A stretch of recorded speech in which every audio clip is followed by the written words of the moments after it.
निकल आओ, हलाल खाओ, अल्लाह को मनाओ। जब हलाल खाती हैं नस्लें तो फिर कुरान के कारी पैदा होते, दीन के रहबर पैदा होते। इसलिए रिस्क हलाल रखें। ये मदरसे, ये बच्चा अल्लाह इसे सलामत रखे।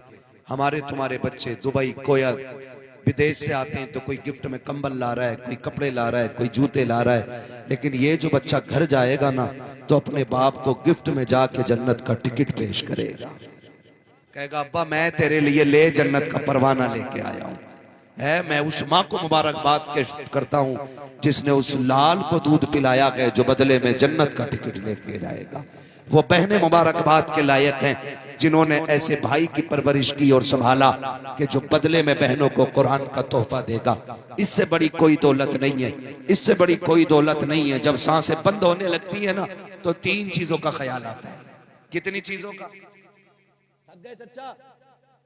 आ रहे? अच्छा आगे आ रहे, ठीक है ना, मैं भी समझ सकता हूँ 1 घंटा हो गया है। नहीं, 3 चीजों की फिक्र होती है बंदे को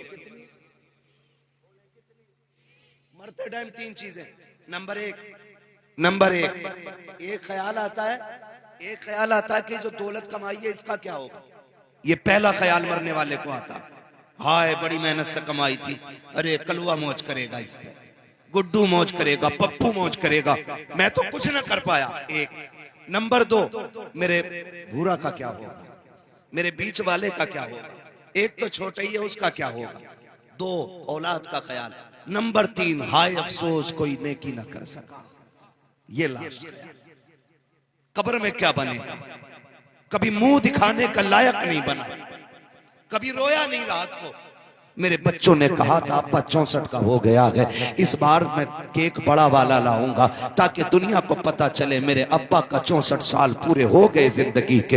हाय अफसोस हम बढ़ती उम्र के साथ केक काटना तो सीख गए लेकिन गुनाहों की जंजीर तोड़ना ना सीख सके। अफसोस के साथ हमने बढ़ती उम्र को लंबाई तो कह दिया लेकिन घटती सांसों की कदो कामत ना साध सके। अफसोस के साथ कहना पड़ता है कभी बर्थडे पे गुलाब पेश किए गए, कभी बर्थडे पे गुब्बारे फोड़े गए, कभी बैलून उड़ा करके मजे लिए गए, कभी केक काट के खुशियां मनाई गई। तुम्हें खुदा का वास्ता हाथ छोड़ के कहता हूं, कोई 40 का हो गया है, कोई 50 का, अपने बर्थडे याद ना रखना, जन्मदिन की खुशियां ना मनाना। अगर कभी बढ़ती उम्र का ख्याल आ जाए रात को मस्जिद में आ जाना, जब दुनिया सो रही हो आके तर कर लो और रब से कहो मालिक अब पैर कांपने लग गए हैं, अब होठ भी साथ नहीं देते हैं, अब तो सजदों में भी मजा नहीं आता है। मालिक जब जवानी थी तुझे राजी न कर सका, जब ताकत थी कयाम न किए, अब खड़ा नहीं हुआ जाता, कमर झुकने नहीं देती है। सुना है तू बड़ा करीम है, आ गया हूं बता क्या करना है, तो सुन वो इतना करीम है, वो ये कहता है तू 60 साल के गुनाह लेके आ, मैं रहमत लेके आता हूं, मैं एक कतरा अता करूंगा, तेरे 60 सालों के गुनाहों को नेकियों में तब्दील कर। नारे तकबीर, नारे तकबीर, नारे रिसालत। सारे हाथ उठाकर बोले नारे रिसालत। सरकार की आमद, मसलके आला हजरत मुफ्ती हम्माद रजा साहब क़िबला। नारे तकबीर। वाह बहुत अच्छा, बहुत लाजवाब। अल्लाह से तौबा की तैयारियां करें। करीम है हमारा रब। आवाज आती हम तो माइल बकरम है, कोई साइल ही नहीं, राह दिखलाएं किसे राह रवे मंजिल ही नहीं। मांगो अपने रब से, उसे मांगना अच्छा लगता है, उसका कुरान कभी लेके बैठ जाए करो। ये जो बच्चा हाफिज बना है ना, मैं गारंटी के साथ कह रहा हूँ ये दुनिया बड़ी बेवफा है। लगे बुरा किसी को, ये दुनिया बड़ी बेवफा। सगे बेटे इतनी बेवफा है, जिस बिस्तर पे बाप मरता है ना वो बिस्तर गरीब को दे देते हैं, कहते इस पे नहीं लेटना, इस पे अब्बा को आखिरी सांसें आई थी। बताओ कौन बेटा अब्बा के उतरे हुए कंबल ओढ़ता है, कौन बेटा अब्बा के उतारी हुई जिस कपड़े को पहन के अब्बा मर गया, बताओ किस बेटे ने वो बाप की सदरी पहनी है? नहीं पहनते, कहते डर लग रहा है, डर लग रहा है। कौन मरा है इसमें? कुत्ता नहीं मरा था, तेरा बाप मरा था। मगर बेवफा है दुनिया। हमारे बाप के लिए हमारे घर में नई चादर नहीं होती, वही जो सैकड़ों जनाजों पे पड़ी है वही मस्जिद से लाई जाएगी चादर, वही डाली जाएगी हमारे ऊपर, क्योंकि हम वो कपड़ा बाप के ऊपर वेस्ट करना नहीं चाहते जो हमारा पसंदीदा है। बड़ी बेवफा दुनिया है। आंखें बंद होने की देर है, तुम्हें छुएगा नहीं कोई, सगा बेटा हाथ नहीं लगाएगा, सगा बेटा। हाँ नहलाने के लिए और आएगा, कफन पहनाने के लिए और आएगा, जनाजे पे रखने के लिए और आएगा, तख्ते पे लेटाने वाला और होगा, पानी डालने वाला और होगा। अब तो हर चीज पैसे से बेटा खरीदना चाहता है। इतनी भी दौलत न कमाना कि तेरे जनाजे तक को मजदूर उठा के लेके जाए। ये बता रहा हूं मैं। हाँ, ये कंडीशन है हमारी। दुनिया बड़ी बेवफा है, कोई साथ नहीं देगा, कोई साथ नहीं देगा, सारे देखते रहेंगे, सारे अपने अपने हिसाब लगाने लग जाएंगे। मगर जानते हो, याद रखना, जब दुनिया के सहारे साथ छोड़ते हैं तो फिर खुदा की रहमतों के सहारे काम आते हैं। जवानों में दोस्त भी होते हैं कि नहीं? अब तो सारे होटल ही इसलिए खुलने के यारों की यारियां पक्की हैं। सारे होटल अब रातों में चल रहे हैं। इन्होंने सबको हार्ट का मरीज बना दिया। ये नेचर के खिलाफ काम हो रहा है। रात को हल्का खाना था तो रात को डट के खा रहा, फिर कह रहा मौलाना गुर्दे जाम हो गए, कुल वल्ला पढ़ दो। मैंने कहा इन्ना लिल्ला पढ़वा, कोई नतीजा रह गया? तो नेचर के खिलाफ आप जा रहे हैं, फितरत के खिलाफ आप जा रहे हैं। रात को आपको कम खाना था तो नाक तक खा रहा। 11 बजे यारों के साथ लौट के आ रहा है। मैं रुक के बात कहूं, तुझे यारों के लिए 11 बजे तक का वक्त है, बाप के लिए 10 मिनट का वक्त नहीं है। मस्जिदों में जाओ, मस्जिदों में जाते हो कि नहीं यार? बोल सकते हो तो बोलो यार, वरना जबरदस्ती में थोपना नहीं चाहता, अपनी मर्जी आप। जाते हो मस्जिदों में, कुरान पढ़ने वाले अक्सर 50+ मिलते, 50 के ऊपर। उसके नीचे के लोग कुरान नहीं पढ़ते। ये क्यों पढ़ते? मैंने बहुत गौर किया तो इस नतीजे पे पहुंचा, 50- जो है वो उनके यार दोस्त हैं, 50+ जो है उन्हें दुनिया अकेला छोड़ देती है। यहां तक कि सगा बेटा भी अब्बा से बैठ के 4 मिनट बात नहीं करता। अपने बूढ़ों को वक्त दिया करो, इनके पास बैठ के 10 मिनट दिया करो। किताबें तुम्हें सिर्फ किताबों का इल्म देंगी, 70 साल का नहीं, लेकिन ये 60 साल का बूढ़ा तुझे 120 साल का इल्म दे सकता है। लेकिन ले इससे, बैठा ही नहीं कभी, तरीका ही नहीं सीखे इससे। हाँ, दुनिया बड़ी बेवफा। जब औलाद भी छोड़ जाती है कोई बात नहीं करता, और इसका जी चाहता मैं किसी से बात करूं, फिर जब कोई नहीं मिलता तो ख्याल आता चल मस्जिद, खोल कुरान, पढ़ सूरे रहमान। रब कहता है तिलावत कर, तुझे मुझसे बात करने का मजा ना आ जाए तो बात कर।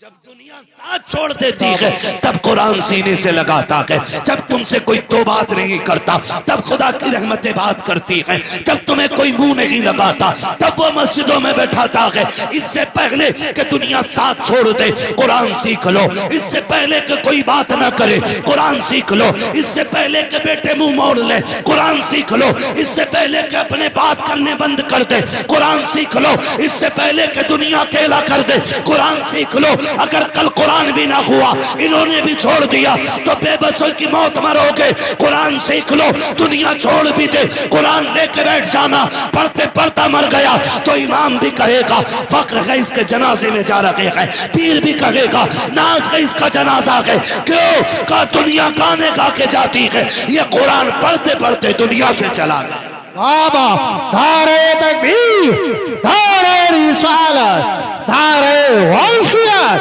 अज़मते कुरान, फैज़ाने कुरान, धारे तकबीर, धारे हैदरी।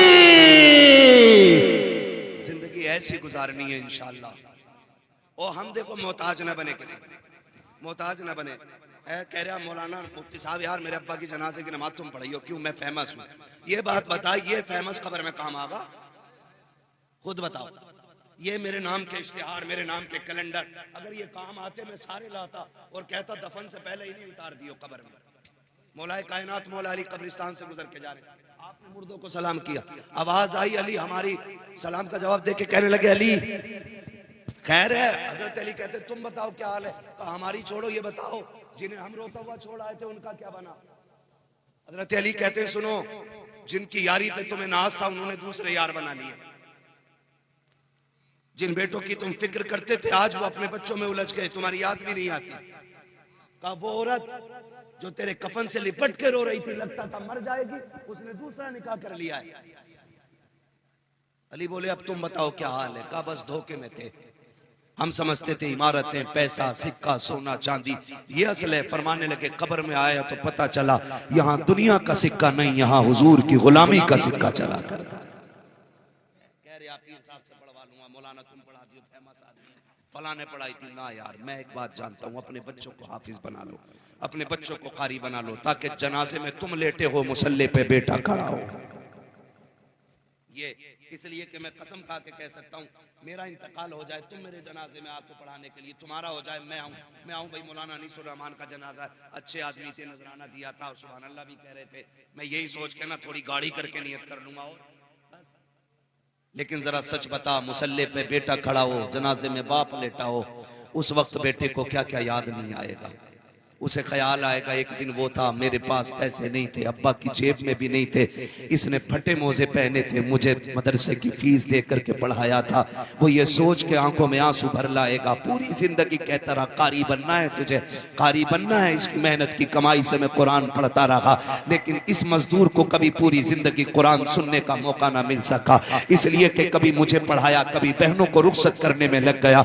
ये सोच के बेटा जब मुसल्ले पे एक सर्द आह लेके नियत करेगा और आंख में आंसू भर के कहेगा मालिक तू जानता है, तू बड़ा करीम है, ये जो जनाजे पे लेटा ये मेरा बाप है, मालिक पूरी जिंदगी में इसकी गुलामी का हक अदा ना कर सका, इसकी मेहनत से मैंने कुरान पढ़ा, इसने मजदूरियां की, मुझे कुरान का कारी बनाया, अल्लाह पूरा कुरान भी ये न सुन सका, मेरे मालिक आज हाथ उठा के इसका बेटा तुझसे कहता है मेरे परवरदिगार उस कुरान के बदले में इसे माफ कर दे। मैं कहता हूँ खुदा की कसम, हो सकता है पीर की दुआ बाद में कबूल हो, मशहूर मौलवी की दुआ बाद में कबूल हो, लेकिन जो आंखें आंसुओं से तर हो जाती हैं और वो आंसू आंखों से टपकते हैं, वो इतना करीम है, आंसू गिरने से पहले कबूल कर लेता है। अगर बेटा रो करके बाप के लिए मगफिरत मांगेगा तो ये जनाजा कब्र तक बाद में जाएगा, इसकी कब्र में खुदा की रहमतें पहले उतार। बाबा बाबा जिंदाबाद जिंदाबाद। बहुत अच्छे। अपने बच्चों को हाफिज बनाओ।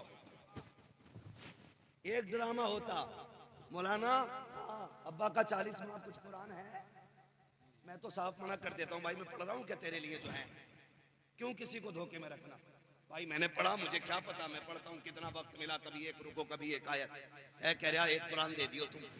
और कई बार धोखे में ना रहना, आपसे भी गुजारिश है, फोन करके कहते मौलाना कुरान खानी करा दियो, तो मौलाना भी छोटी बोटी थोड़ी कह रहे कुछ तो कहना क्या भेज रहे हो बच्चों के लिए, कि अब्बा के नाम की 1100 की रसीद काट दी तो कह रहा 15 कुरान लिख लो।